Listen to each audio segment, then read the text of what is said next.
کہ رمضان المبارک میں ایک رات آتی ہے جس کو لیلۃ القدر کہا جاتا ہے، جس رات قرآن اترا تھا۔ اس رات میں انسانوں کے گناہ ویسے ہی معاف کر دیے جاتے ہیں۔ حدیث مبارکہ میں آتا ہے کہ ایک ایسی گھڑی ہوتی ہے اس رات میں کہ اس گھڑی میں جو دعا مانگی جائے قبول ہوتی ہے۔ اب وہ گھڑی کب ہوتی ہے ہمیں کیا پتا؟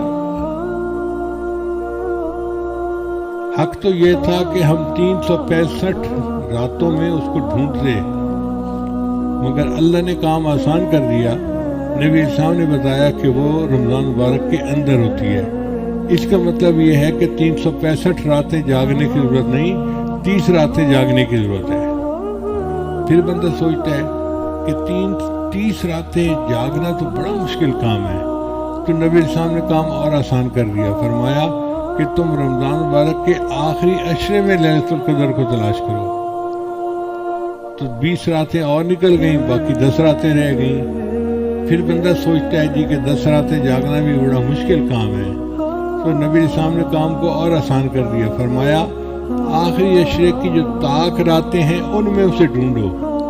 21، 23، 25، 27، 29، 5 راتیں بنتی ہیں۔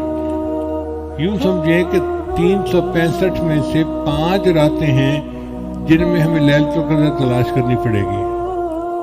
اب بندہ سوچتا ہے جی کہ رات کو تو ہم تلاش کریں، لیکن پوری رات جاگنا تو بڑا مشکل ہے، ہم تو کمزور لوگ ہیں، نہیں جاگ سکتے۔ اللہ تعالیٰ نے کام کو اور آسان کر دیا۔ اللہ نے یہ تو نہیں بتلایا کہ وہ رات کی برکتیں شروع کب ہوتی ہیں، مغرب کے وقت شروع ہوتی ہیں، عشاء کے وقت، آدھی رات کے وقت، کتنے بجے۔ ایک بات بتا دی، فرمایا کہ وہ رات کو جب بھی خاص برکتیں نازل ہوتی ہیں، تنزل الملائکۃ والروح فیہا بإذن ربہم من کل امر سلام، سلام ہی حتی مطلع الفجر۔ یہ برکتیں مطلع فجر تک رہتی ہیں، یعنی جب روزے کا وقت ختم ہوتا ہے نا اس وقت تک رہتی ہیں۔ اس کا مطلب یہ ہوا کہ لیلۃ القدر کی برکتیں رات کے جس وقت میں بھی شروع ہوں، جب وہ شروع ہوں گی تو پھر روزہ کا وقت شروع ہونے کا جو ہے نا، سحری کا وقت، وہاں تک رہیں گی۔ اس کا آسان طریقہ یہ ہے کہ ہم سحری کو 1 گھنٹہ پہلے کر لیں، وقت ختم ہونے سے پہلے، اور آدھا گھنٹہ جو ہے آخر کا بچا لیں۔ اس آدھے گھنٹے میں 2 رکعت 4 رکعت نفل پڑھ لیا کریں اور 10-15 منٹ بیٹھ کے دعا کر لیا کریں۔ جب بھی لیلۃ القدر ہوئی تو وہ وقت لیلۃ القدر میں ضرور آئے گا اور ہمیں لیلۃ القدر پانے کا اجر مل جائے گا۔ اور اس رات کی عبادت 1000 مہینوں کی عبادت سے بہتر ہے۔ 1000 مہینے تقریباً 83 سال بنتے ہیں، اور 80 سال سے کم تو عمر ہوتی ہے۔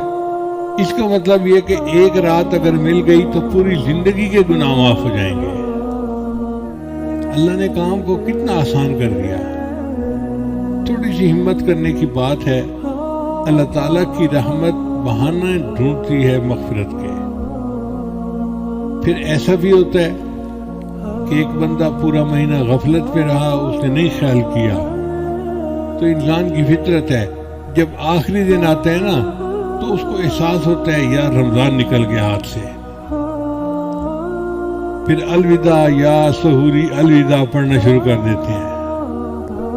تو حدیث مبارکہ میں آتا ہے کہ پہلی رمضان سے لے کر 29 رمضان تک جتنے مجرم جہنم سے بری کیے گئے تھے ان سب کا ٹوٹل آخری رات میں اتنے اور بری کر دیے جاتے ہیں۔ یعنی اگر 1 ارب ہر رات میں بری ہوئے تھے تو 29 ارب تو رمضان میں بری ہو گئے، اور آخری رات میں 29 ارب اور بھی ان کی بخشش کر دی جاتی ہے۔ اب جب اللہ کی رحمت کا معاملہ ایسا ہے تو پھر ہمارے لیے بخشش کو پانا کون سا مشکل کام ہے۔ ایک بندے نے رمضان کی قدر نہیں کی، عید کا چاند نظر آ گیا، تو اللہ نے ابھی بھی اپنی رحمت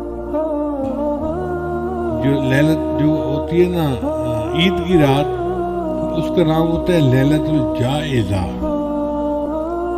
اس رات میں جنت کو خوشبوؤں کی دھنی دی جاتی ہے، صاف کیا جاتا ہے، تو جنتی حوریں پوچھتی ہیں فرشتوں سے کہ جنت کی صفائیاں ہو رہی ہیں، آخر وجہ کیا ہے؟ تو فرشتے انہیں بتاتے ہیں کہ اللہ تعالیٰ نے اپنے محبوب کی امت پر خاص مہربانی فرمائی اور ان کے گناہوں کی بخشش کر دی، اب ان کو جنت ملے گی، اس لیے جنت کی صفائیاں ہو رہی ہیں۔ تو حوریں جنت کے جنتیوں کا انتظار کرتی ہیں۔ اس رات میں اگر کوئی بندہ عید کی رات میں عبادت کر لے تو اس کے بھی گناہ معاف ہو جاتے ہیں۔ پھر اس سے آگے سنیے کہ حدیث مبارکہ میں آتا ہے کہ جب عید کا وقت ہوتا ہے تو ہم نے دیکھا ہے کہ عید کی نماز پڑھنے تو ہم جیسے غافل بھی چلے جاتے ہیں، جو جمعہ نہیں پڑھتے نا عید کو بھی پڑھ لیتے ہیں چونکہ فنکشن ہوتا ہے نا۔ تو جب عید کی نماز پڑھتے ہیں تو اللہ تعالیٰ علام الغیوب ہیں، اللہ تعالیٰ فرشتوں کو پوچھتے ہیں کہ میرے بندے کیوں اکٹھے ہیں؟ اللہ جانتے ہیں کہ کیوں اکٹھے ہیں، مگر فرشتوں کو گواہ بنانا چاہتے ہیں۔ فرماتے ہیں یہ بندے کیوں اکٹھے ہیں؟ وہ کہتے ہیں یا اللہ یہ وہ مزدور ہیں جنہوں نے 1 مہینہ مزدوری کی، اب یہ آپ سے مزدوری کی اجرت چاہتے ہیں، تنخواہ مانگتے ہیں۔ اللہ ان فرشتوں کو گواہ بنا کر کہتے ہیں کہ فرشتوں گواہ رہنا، عبادی و امائی، میرے بندوں میری بندیوں، تم نے روزے رکھے، تم نے تراویح پڑھی، تم نے رمضان شریف اس طرح سے گزارا، میں نے اس کے بدلے تمہارے تمام گناہوں کو معاف کر دیا۔ قوموا مغفورا لکم، کھڑے ہو جاؤ بخشے بخشاؤ، میں نے تمہارے سب گناہوں کو نیکیوں میں تبدیل فرما دیا۔ اب جب اللہ تعالیٰ فرماتے ہیں کہ کھڑے ہو بخشے بخشائے، میں نے تمہارے سب گناہوں کو نیکیوں میں تبدیل کر دیا، اس کا مطلب یہ کہ واقعی بندے کو اللہ دھونے کے لیے تیار ہے۔